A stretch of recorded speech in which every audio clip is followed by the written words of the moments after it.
Ada masih bersama kami di Metro News Dialog, masih membahas mengenai penuhi hak anak dan lindungi anak. Masih bersama dengan narasumber kami, ada Pak Kader Lusman, Ketua DPRD Kota Semarang, kemudian Ibu Yudi Salawati, Kepala Bidang PPA DP3A, dan juga Ibu Lucia Trisni, dosen Fakultas Psikologi Universitas Sugio Pranoto.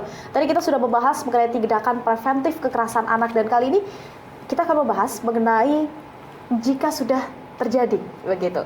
Kalau ke Ibu Yuni, sudah ada apa saja Bu yang pendampingan seperti apa yang diberikan kepada korban? Jadi pertama biasanya itu korban melaporkan.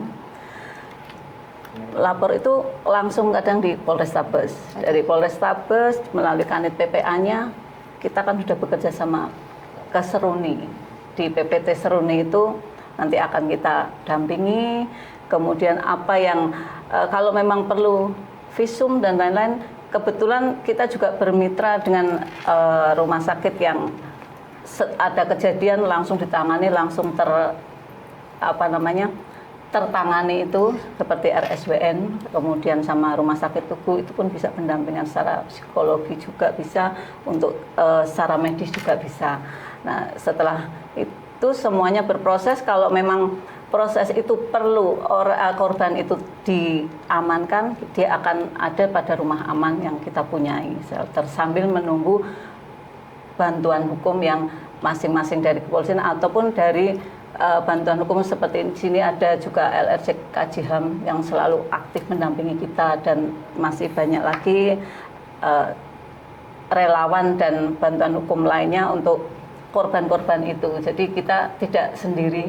Iya. Banyak sekali yang membantu kita, terutama terhadap kekerasan perempuan dan anak. Jadi semuanya berproses lah, dan berarti, sudah berkolaborasi, sudah berjalan. Untuk pendampingan baik dari hukum, psikologis, kesehatan, semua di-cover oleh DP3A, mulai dari awal hingga akhir proses hukum. Siap.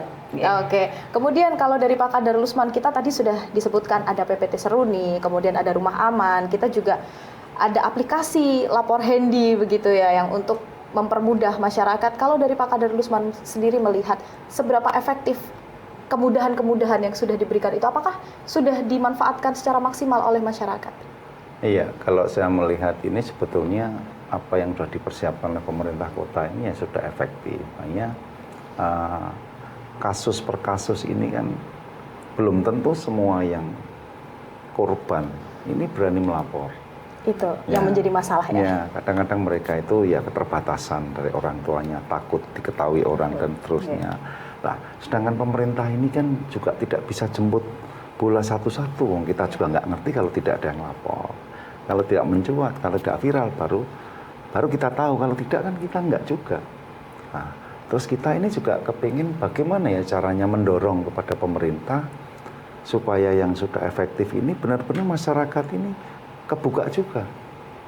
Karena jangan sampai masyarakat, mohon maaf, pemerintah sudah memfasilitasi dengan dibentuknya seperti tadi Seruni, dibentuknya tim-tim melibatkan banyak stakeholder yang ada di Kota Semarang, tetapi masyarakatnya itu kalau mau mengadu takut dan seterusnya lah, ini bagaimana caranya kita ke depan mengarah ke sana supaya mereka itu benar-benar memanfaatkan fasilitas terkait dengan penanganan perempuan dan anak ini dengan baik. Nah, ini kan kita harus dorong itu semuanya. Tidak hanya kita mempersiapkan, kalau sudah ada kejadian ada yang berani ngelapor baru kita tangani lah. Yang tidak berani ngelapor ini kan banyak juga sebetulnya. Nah, ini bagaimana caranya kita? Pak caranya kalau seperti itu?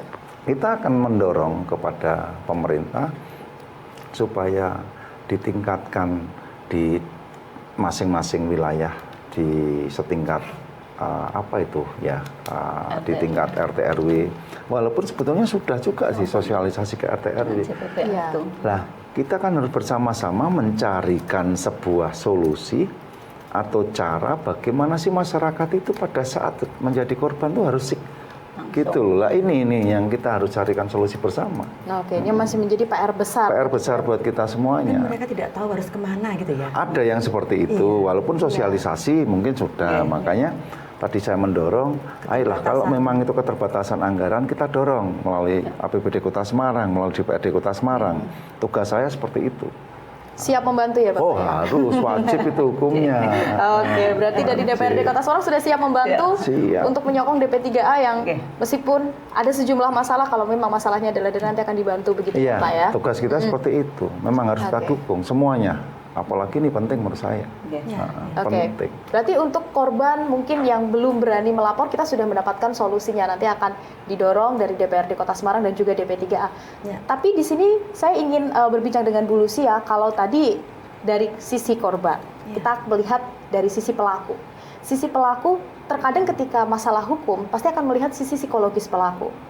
Begitu. Iya. Nah, bagaimana Bu agar kondisi psikologis pelaku ini tidak mempengaruhi hukuman?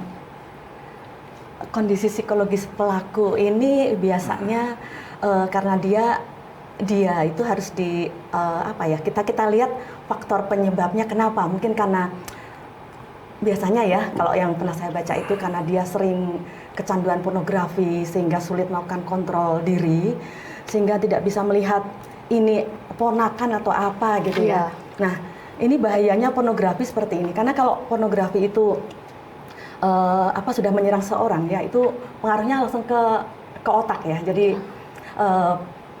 semacam ada hormon yang berlebihan yang akan mempengaruhi di bagian otak itu, ada nama executive function, itu yang orang jadi sulit untuk memilah mana yang baik dan benar, terkait dengan kontrol emosi berkurang atau bahkan tidak terkendali, kemudian kontrol diri juga sudah hilang juga ketika orang sudah kecanduan tadi pornografi atau mungkin kecanduan yang lain, itu menyebabkan executive function tidak berfungsi lagi, menurunlah fungsinya, menurun kalau nggak berfungsi lagi berarti jadi menurun fungsinya, dia sudah sulit mengambil keputusan, kontrol diri, kontrol emosi. Nah ini yang harus diperiksa saya di situ, apakah memang sehingga tidak bisa istilah terhindar dari hukuman, pasti harus ya begitu. Tapi banyak juga Ibu yang menjadi pelaku dulunya ternyata pernah menjadi korban. Iya, memang ada dalam ilmu psikologi itu yang istilahnya perilaku berulang. Apa yang dulu dia alami masa kecil dan itu tidak terselesaikan, tidak tertangani, itu kemudian akan membekas dalam bawah sadarnya, dan kemudian dia akan melakukan hal yang sama yang dulu dia terima waktu dia masih kecil. Jadi ketika dia melampiaskan itu, dia semacam seperti mengobatinya dengan cara seperti itu. Jadi dia melampiaskan apa yang dia dulu alami waktu kecil, trauma yang tidak terselesaikan tadi, dia melakukan hal yang sama seperti apa yang dia alami. Nah, ini yang perilaku berulang. Ada seperti itu, ada juga yang terkait dengan tadi kecanduan pornografi. Ada juga yang mungkin dia lihat role model dari contoh-contoh di YouTube yang mungkin pernah dia lihat begitu, dan peluang juga yang tadinya nggak terpikir ketika melihat karena ada peluang begitu ya. Iya, iya. Jadi ini yang harus protect betul dari ibu ya kepada anak, supaya bagaimana menjaga diri dalam hal berpakaian juga. Menjaga yang supaya tidak membuat orang jadi terus melihat peluang tadi, karena bisa saja peluang itu terlihat lalu kemudian muncul hasrat yang tidak bisa terbendung. Ya. Oke. Nah, kalau Bu Yuni, kalau kita lihat dari kasus yang sudah masuk ke DP3 yang sudah ditangani begitu, apakah banyak korban yang mereka itu tidak sadar bahwa mereka adalah korban? Ada yang seperti itu, tetapi setelah munculnya Seruni, PPT kecamatan dan JPPA itu, masyarakat mulai karena semua itu juga pendampingan dari masing-masing yang ada PKK itu tadi, tokoh masyarakat, dia mulai sadar bahwa kan kalau kejadian di tingkat RT RW biasanya sudah terdengar oleh yang di tingkat bawah, itu langsung dibawa ke tingkat PPT kecamatan. PPT kecamatan itu menangani semua kejadian yang ada di kecamatan, setelah itu dinaikkan ke tingkat kota yang tadi Seruni itu. Oke, berarti bisa dikatakan bahwa tingkat awareness sekarang sudah meningkat. Begitu ya? Bukan meningkat istilahnya kasusnya, tetapi meningkat dalam arti penanganannya, kesadaran masyarakatnya sudah semakin tinggi begitu berarti ya. Oke, nah Kota Semarang ini beberapa tahun begitu ya sudah sempat menyabet Semarang kota layak anak. Beberapa tahun berturut-turut. Nah, kita akan bahas bagaimana dengan tahun ini untuk menciptakan Semarang yang benar-benar layak anak. Tetap bersama kami di Metro Just Dialog.